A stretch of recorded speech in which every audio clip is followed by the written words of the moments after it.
Hello everyone, thank you so much for attending the second Montreal talk session that we're going to have today. So my name is Christian Naufal. I did the first talk earlier at the beginning of the month, beginning of the year. Today we have Waleed Saleh. He's going to be talking about video and filmography today. So if you guys can just give Waleed his time, we'll be as respectful as we can be for the time being, because we are going to have a questions period after. So if we can just hold all of our questions just for a little while. As soon as he'll be able to finish his talk, we're going to be open up for questions, and we'll be able to get it rolling. So, Waleed, thank you so much for doing this. We definitely do appreciate it, and we're very eager to see what you're going to have to tell us today. Thank you, Christian. My pleasure. All right, so ladies and gentlemen, let's camera rolling. It's rolling. Sound, speed, and action. So we're going to be talking about film production, independent video production specifically, in Montreal. So I started this journey in 2012. That's around the time I joined TELUS.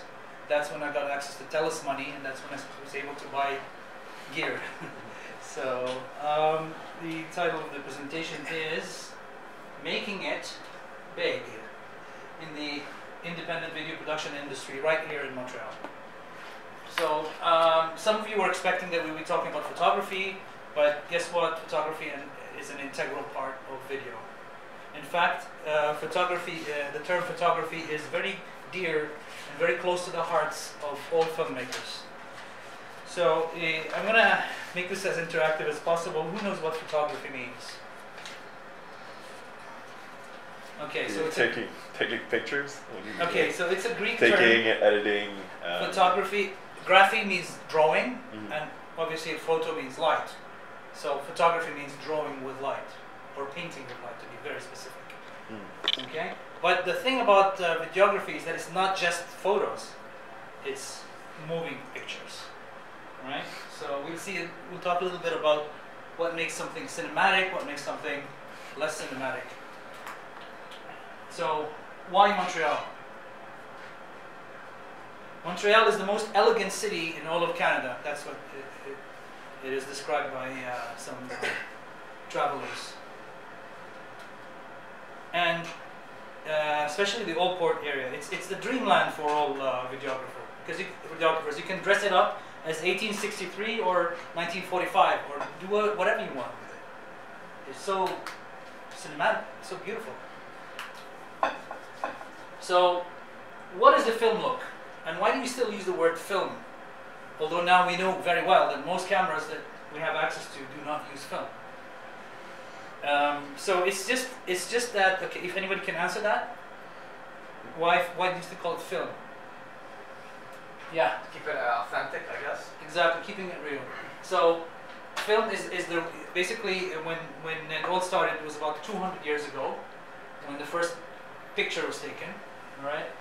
And it was captured in silver nitrate paper, okay? And then later on, emulsions were developed, and then you had light, photosensitive material, silver halides, which could be actually, which react to light, and then therefore you can actually imprint them permanently on a medium.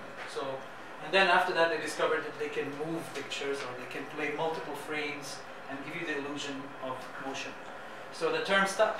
Okay, so now we use digital cameras, and the digital cameras, I could spend 3 times the allotted time without even scratching the surface of this great art and science.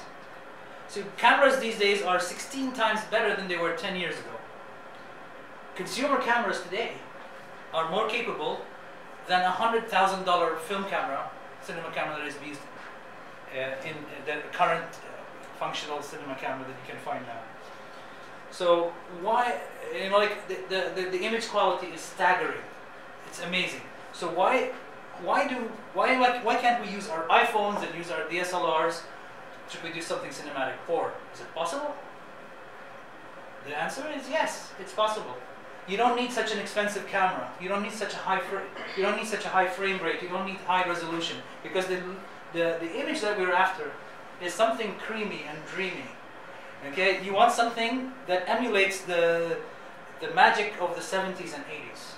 Because that's the picture that we grew up with. or our parents or grandparents grew accustomed to.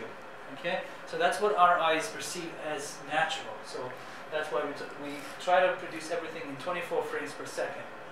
We do not always have to shoot in 24 frames per second. We can shoot in 60, 120, 240, but then you can slow it down, or you can use effects to give you that smooth transition between frames. What else can we do to make? I'm going to show you examples of how a cinematic image looks. Okay, so, and I'll come back to these things again. All right. So what do we do to make something look more cinematic? And can you tell me, please?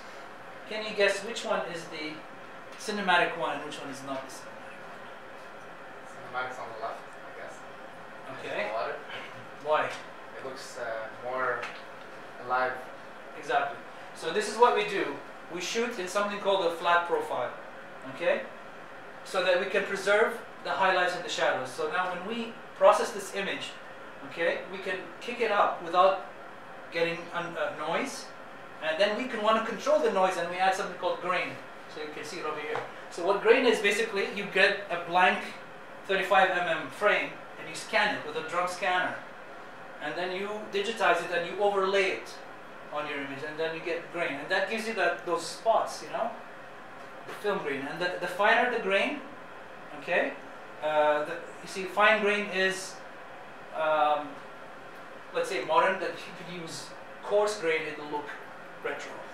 So we can control all of that in post-production. Okay, so some of the things that make something look cinematic, okay, is that you need to create a contrast. Now, cinema is all about telling it's storytelling. Okay, so you can do storytelling by a number of ways, either with color, with lighting, with audio, or dramatics. Make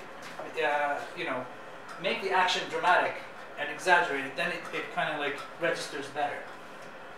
Okay, and you want to create colors, create a mood. So in the next slide here, I'm going to show you different moods. Contrast between good and evil. Contrast between lightness and dark. Hope and desolation. So you need to, the way you create it is not by, it's basically what you do is you create a different color, mood using colors, a different grade. That's what they call it, color grade. That's what we call it. And you change the color grade depending on the story itself, the development of the story or the arc. So some say that going back to what lighting is, okay, there are two schools of thought when it comes to light. There is sculpting, okay, and there is also painting. So the original term comes from photography, which is painting with light. So obviously with light you can change the motion with color. But what is sculpting, for example? Could you give me an example, or can you name a famous sculptor? I hope someone have in mind, because I have an example related to that one. Okay, so I think I lost you there. Michelangelo. So, Michelangelo, excellent. This is David by Michelangelo. So someone asked Michelangelo, what is your secret? How did you perfect this? How did you make this a work of art? It was just a hunk of stone. How did you do it? He said, I took away everything that didn't look like David. So this is what you do with lighting. You sculpt the image. Okay, here you go. You take away, see now here we've taken away half his face, right? But then it shows you there's a contrast here. There is something, your eyes are drawn to, is it drawn to the darkness or to the light? It's drawn to the light, so you want to see what's going on, but at the same time it makes you think, why is there darkness? So this tells you half the story, and this tells you the other half of the story. If I let it go like this, it would be corporate, happy, flat, right?